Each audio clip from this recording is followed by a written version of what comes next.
What does it mean to be alive? Is it the beating of your heart, the food you eat, or the air you breathe?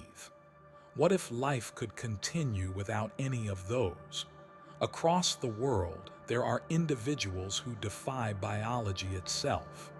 Cases so rare, so impossible, that modern science has no explanation.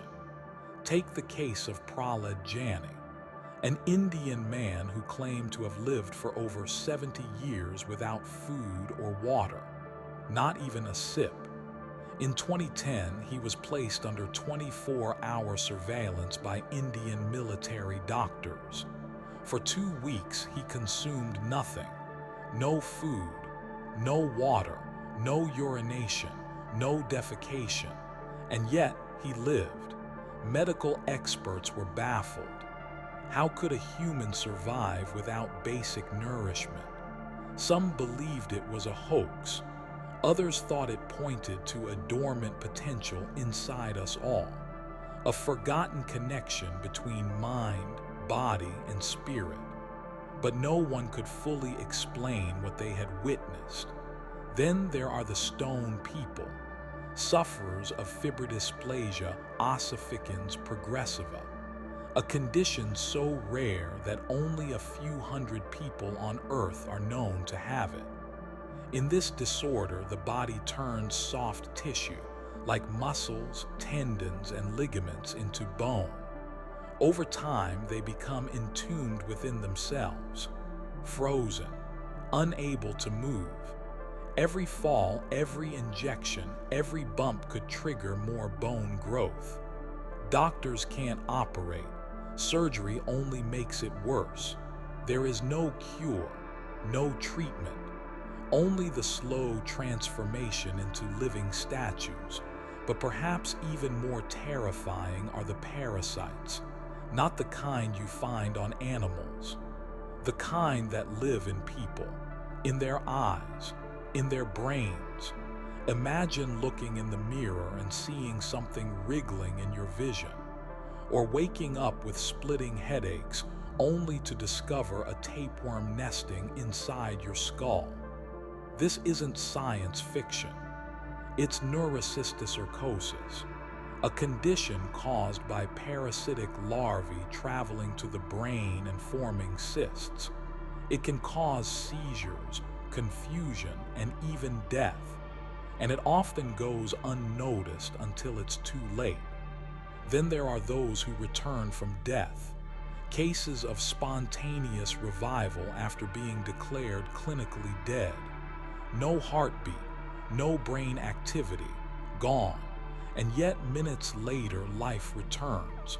They sit up, they speak. Sometimes they describe vivid experiences, a tunnel, a light, voices, and sometimes silence. Doctors call it the Lazarus phenomenon. It's rare, unpredictable, and completely unexplained. What force brings a body back after life has ceased? Finally, the most terrifying mystery of all, spontaneous human combustion. People bursting into flames without warning. No external source of ignition. No accelerants, just fire.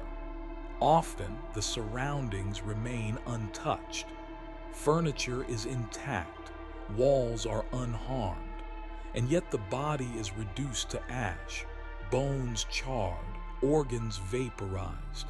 The heat required for such destruction is immense, too high for a house fire, and yet it happens. Theories range from gas buildup to static electricity, but none hold up under scrutiny, and the cases remain shrouded in fear and disbelief. So what does all of this tell us? That perhaps the boundaries of life and death, of flesh and spirit, of body and fire, are not as solid as we think. That within us and around us, there are forces science still cannot grasp. And maybe, just maybe, we are not done evolving. Not physically, not spiritually, not yet. We often think of the ancient world as primitive, simple, rough stones, wooden tools, people just beginning to understand the stars. But what if that view is completely wrong? What if there were civilizations far older and far more advanced than we've ever imagined? Let's begin in the coldest, most remote place on Earth, beneath the thick ice of Antarctica. In recent years, satellite images and seismic scans have revealed geometric shapes buried deep under the frozen surface.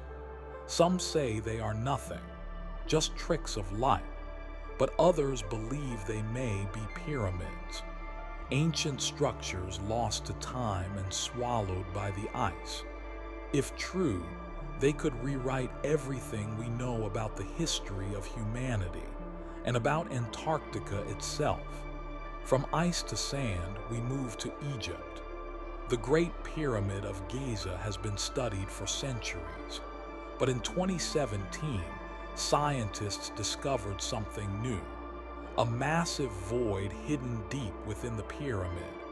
No one knows its purpose. It's not connected to any known chamber. There are no passages leading to it. It's just there. Some call it a room, some call it a tomb, and some believe it was meant to be sealed forever. Far away in Brazil, archaeologists stumbled upon tools carved from stone. They were simple, yet advanced, and dated to be over 50,000 years old. The problem: modern humans weren't even supposed to be in the Americas that long ago. So who made them? Was it an unknown civilization? Or more curiously, did they belong to monkeys? Recent research shows that certain primates in Brazil may have learned to use tools thousands of years ago, enough to mimic the behavior of early humans. But could they really have crafted such artifacts? And if so, what does that say about the boundary between human and animal? In the highlands of Peru lies a stone gate carved into the rock face. Locals call it Aramumuru, the Gate of the Gods. It stands tall and smooth, a perfect rectangle etched into a mountain wall, but it leads nowhere. No cave, no passage, just solid rock. Legend says it's a doorway to another dimension, and that ancient priests used it to walk between worlds. Even today, visitors report strange sensations, vibrations, visions, a sense of being watched. Is it just a myth, or a forgotten technology that once bent space and time? In India, there's a temple unlike any other. The Kailasa temple in Ellora was carved out of a single mountain. Not built, carved, top to bottom, one continuous piece. It contains columns, statues, chambers, and intricate designs. But how? Even today, engineers struggle to explain it. Some believe advanced tools must have been used. Others suggest lost knowledge, like sound-based cutting or ancient lasers. And still others think the builders were guided by something not entirely of this earth. And finally, at the ruins of Palenque in Mexico, an ancient carving shows a figure seated in what appears to be a machine. He leans back, his feet on pedals, hands reaching for controls. Smoke or flames seem to rise beneath him. Some call it a rocket. Others say it's an artistic metaphor, but the resemblance is undeniable. Why would a civilization over 1,000 years old depict something that looks like modern technology? And if they didn't invent it, did they see it? These sites, spread across continents, whisper the same truth. That something greater once existed, something that connected the earth, the stars, and the human mind in ways we no longer understand. We call them myths, But what if they are echoes of a history we've chosen to forget? Compass PH letter 1EA7N3, BI letter 1EBF, NM letter 1EA5T, Kong D letter 1EA5, UV letter 1EBFT. Some mysteries don't leave behind clues. No blood, no signs of struggle, no explanation, just silence. People who were there one moment and gone the next, as if the world simply swallowed them whole. In December of 1900, a supply boat arrived at the Flannan Isles lighthouse off the coast of Scotland.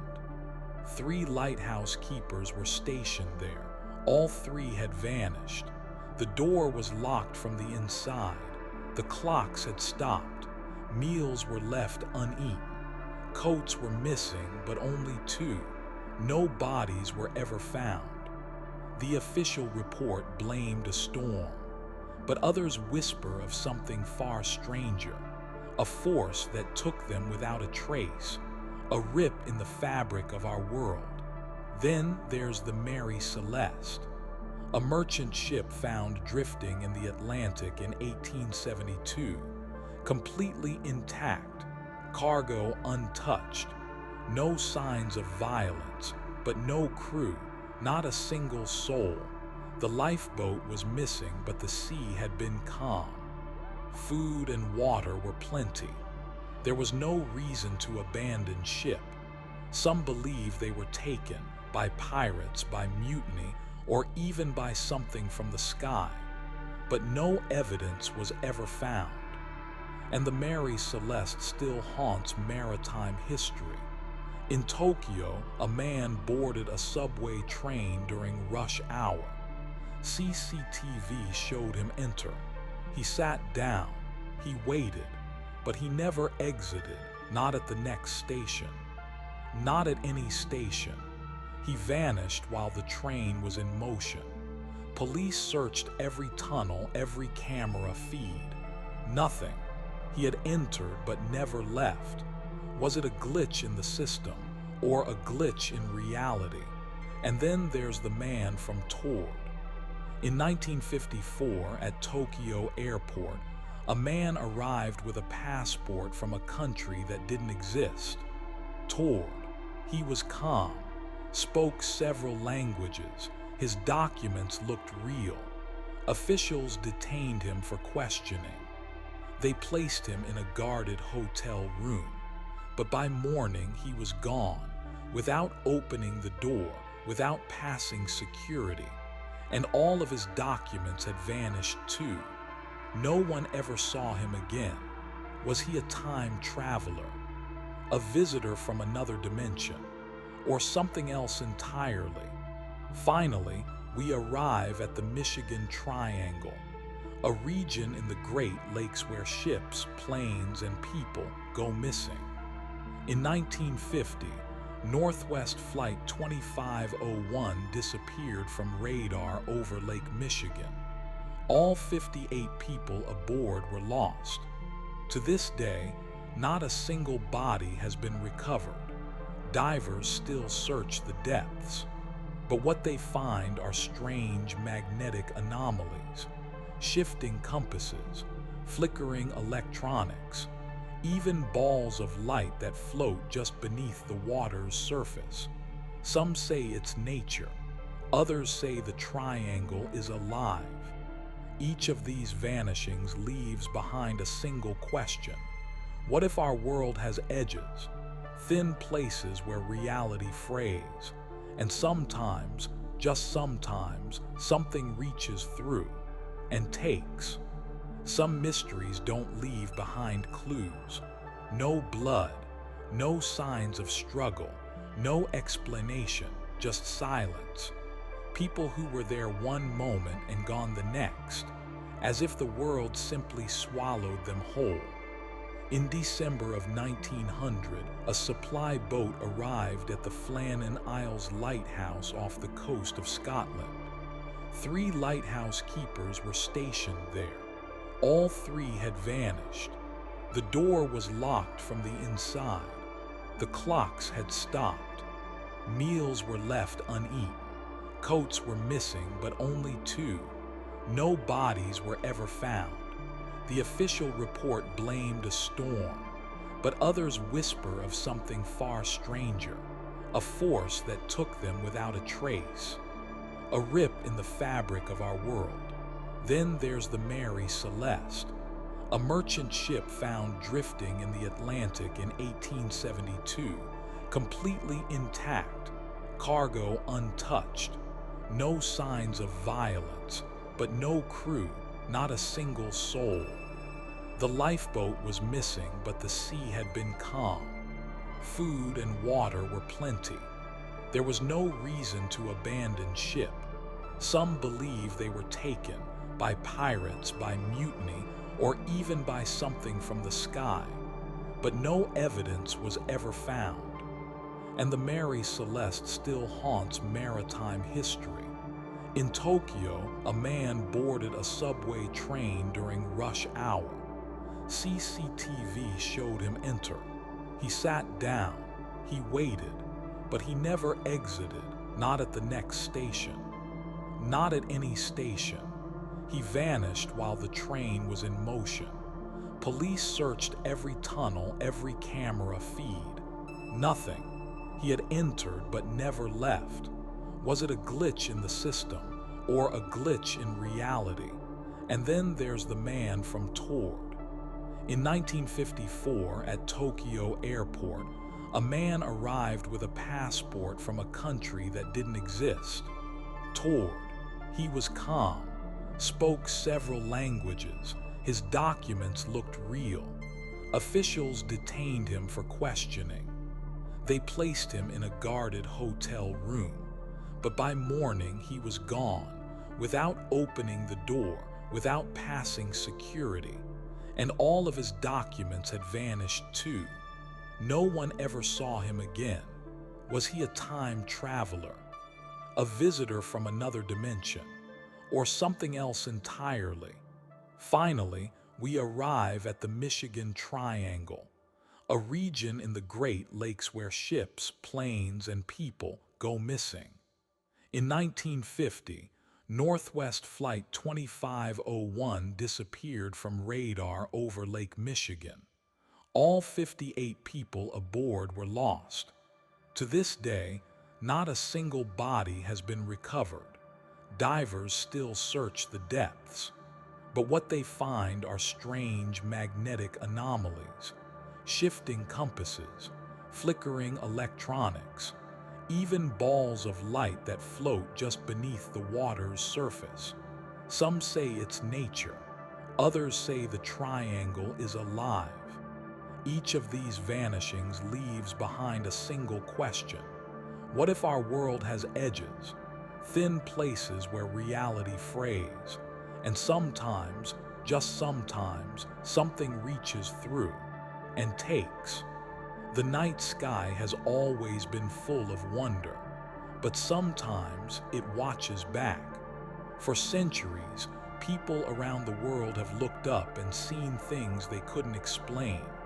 Lights that moved against the stars, objects that defied gravity, beings that were not human, and yet not entirely alien either. In 1961, a couple named Betty and Barney Hill were driving through the White Mountains of New Hampshire. It was late. The road was empty.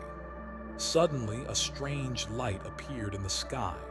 It followed them, hovered above their car. Then nothing. They woke up hours later, miles from where they had been, with no memory of the time in between. Betty began to have vivid dreams. Barney developed strange scars. Under hypnosis, they both recalled the same terrifying experience, being taken aboard a craft, examined by beings with large eyes, and then returned. Their story became the first widely publicized case of alien abduction, and it still echoes in UFO lore today. Then there's Ilkley Moor, a cold, foggy stretch of countryside in England. In 1987, a retired policeman named Philip Spencer was hiking alone. He saw a creature, small, gray, with long limbs and slanted eyes, run across the path. He snapped a photo. It's blurry, grainy, but haunting. Moments later, he lost 2 hours of time. When he finally returned home, he was confused, disoriented, and certain something had happened. Under hypnosis, he described being taken aboard a craft. He said the beings had spoken, not with words, but with thought. They showed him images of war, destruction, and warnings for Earth's future, and then they let him go. In 1980, near the Rendlesham Forest in England, American military personnel stationed at a nearby base saw lights descending into the woods. They investigated. What they found was a metallic object, glowing, silent. It hovered, moved, vanished. Over the next 2 nights, more sightings occurred. Radiation levels were measured at the site, and one of the officers, Jim Peniston, claimed to have touched the object. He later received visions of binary code in his mind. When decoded, it referenced ancient sites around the globe and a message: exploration of humanity. Was it a probe, a warning, or a sign we are not the first to be visited? But not all encounters come from the sky. Some leave footprints. In 1855 in Devon, England, a snowfall revealed something bizarre. A trail of hoof-like prints stretched over 100 miles. They crossed rooftops, jumped over rivers, went through locked gates. People called it the Devil's Walk, but others believed it was something else. A visitor from above, leaving a trail, not just of fear, but of presence. During World War II in the Himalayas, Allied troops reported seeing strange lights above the mountains. Not stars, not planes, something else. They moved with intelligence, hovered in formation, vanished without sound. Some of the soldiers called them Foo Fighters. But these weren't tricks of light.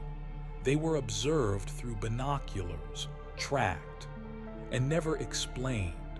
The war raged below, but above, it seemed someone else was watching. In 1967, off the coast of Nova Scotia, Canada, something fell from the sky into the harbor near a small fishing village called Shag Harbor. Witnesses described a glowing object crashing into the water.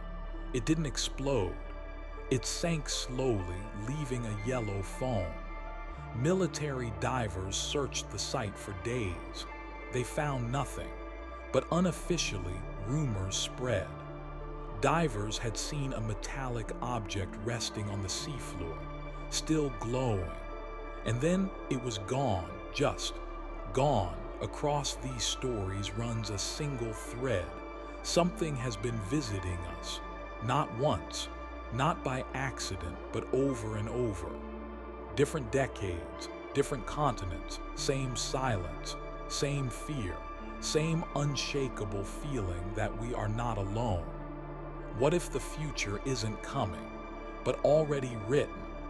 What if the boundary between this world and the next is thinner than we believe? Throughout history, certain people have claimed to see beyond time. Others have witnessed things they couldn't explain, not with science, not with logic, but with something deeper, something sacred. Let's begin with Baba Vanga, a blind Bulgarian mystic who lost her sight during a childhood storm. But when one sense disappeared, another awoke. She began predicting world events with uncanny accuracy. The death of Princess Diana, the fall of the Soviet Union, the 9/11 attacks, but not all her visions were about the past. She foresaw a world burned by radiation, a new race of humans, and in one chilling prediction, she claimed that by the 21st century, we would begin to glimpse visitors from other dimensions. Were they angels, aliens, or simply us from the future? In many cases, the supernatural appears just before tragedy strikes. People around the world have reported seeing dark shadows, figures at the edge of their vision, and then disaster, car crashes, plane failures, sudden deaths. These entities have been called many names: shadow people, watchers, omens, but always they appear before the pain. Are they warnings, harbingers, or silent messengers of something more ancient? Near-death experiences are another puzzle. Thousands of people who were declared clinically dead but came back described the same thing: a tunnel, a light, a voice, a profound feeling of peace. Some meet loved ones. Others see their entire lives replay in an instant. Doctors say it's just brain chemistry. But why are the stories so consistent? Why do blind people see? Why do children who never heard of heaven describe the same visions? Is it a glimpse into the afterlife, or the memory of where we came from? Then there are the signs hidden in plain sight. The Bible is filled with apocalyptic symbols: wormwood, the 4 horsemen, the sounding of the 7 trumpets. Many believe we are living in the end times: wars, plagues, fires, earthquakes. And yet in the midst of this chaos, there are also promises that those who look with eyes of faith will understand that nothing is random, and that even in destruction, there is a purpose. One of the most mysterious religious events in modern history happened in 1917 in Fatima, Portugal. 3 children claimed to see a glowing woman. She gave them secrets, warnings, and told them to return each month. On the final visit, thousands gathered. What they saw has no explanation. The sun began to spin. It danced in the sky, changed colors, moved like a falling leaf, and then snapped back into place. The event was witnessed by skeptics, scientists, and journalists. It's known as the miracle of the sun. But was it a miracle, or a phenomenon meant to wake us up? These stories may sound like fables, but millions believe them. Because deep down, something inside us knows. We are more than flesh and blood. That time is not linear.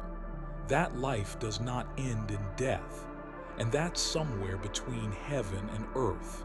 Something is trying to speak. We like to think we understand the planet we live on, that we've mapped its oceans, measured its winds, named its storms. But sometimes, nature reminds us just how little we know, through phenomena that defy logic, and whispers that the Earth itself is still keeping secrets. In Antarctica, satellite imagery once captured something impossible: a massive, crescent-shaped wave frozen mid-motion, miles wide, perfectly curved like a sickle slicing across the icy landscape. Scientists called it a weather anomaly, but no one could explain how water could rise in that shape and freeze so instantly. Some believe it was not a wave at all, but a remnant of something ancient beneath the ice, a tremor not just in water but in time. Across the world, sinkholes have opened with terrifying speed. In China, a 4-lane road disappeared overnight. In Guatemala, an entire building was swallowed in seconds. But what's more chilling isn't the size, it's the silence. There are no warnings, No tremors, just a sudden tear in the earth, as if the ground simply gave up. Where do they lead? And what causes them to open at just the right or wrong moment? In places like Honduras and India, there are reports of strange rains, not water, but fish, blood, frogs.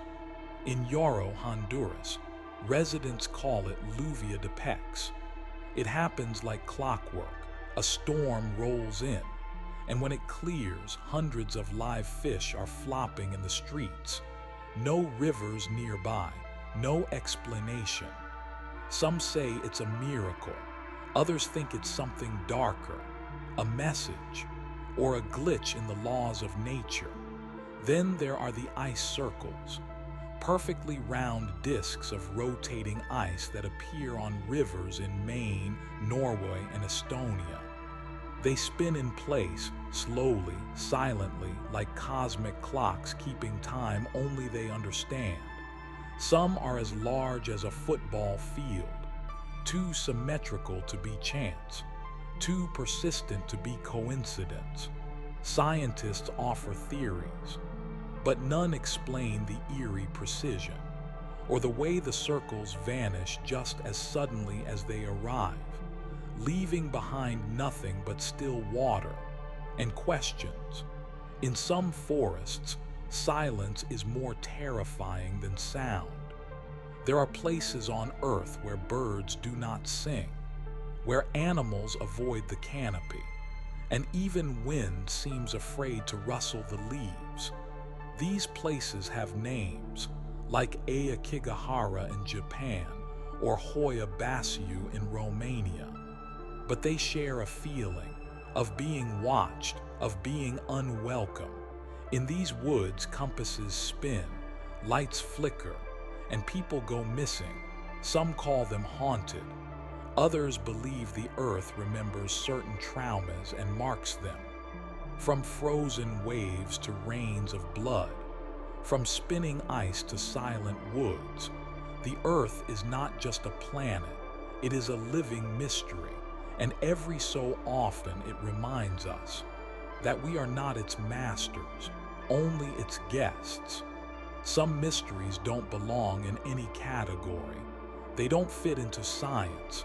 They escape religion, and they defy history. These are the stories that feel more like warnings, where objects carry darkness, where the unknown doesn't just visit, it stays. One of the most infamous examples is the Dybbuk box, a small wine cabinet sold at an estate sale in Oregon.